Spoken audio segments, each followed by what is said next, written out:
قتال فيه قل قتال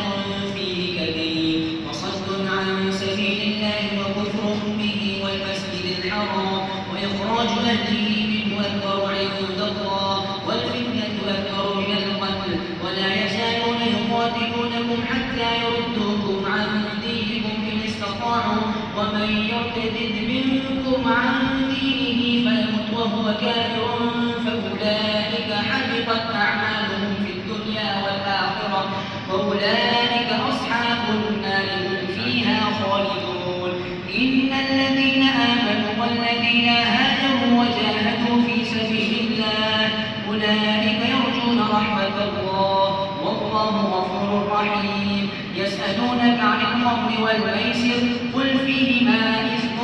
كبير ومنافع للناس وإثمهما أكبر من نفعهما ويسألونك ماذا ينفقون قل العفو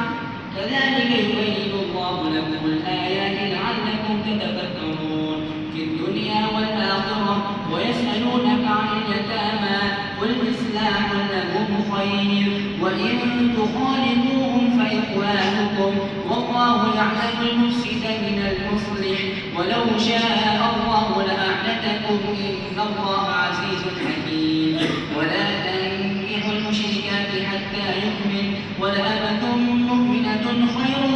من مشركة ولو أعجبتكم ولا تنكحوا المشركين حتى يؤمنوا ولعبد مؤمن خير من مشرك ولو أعجبكم أولئك يدعون إلى النار والله يدعو إلى الجنة والمغفرة بإذنه ويبين آياته للناس لعلهم يتذكرون الله أكبر.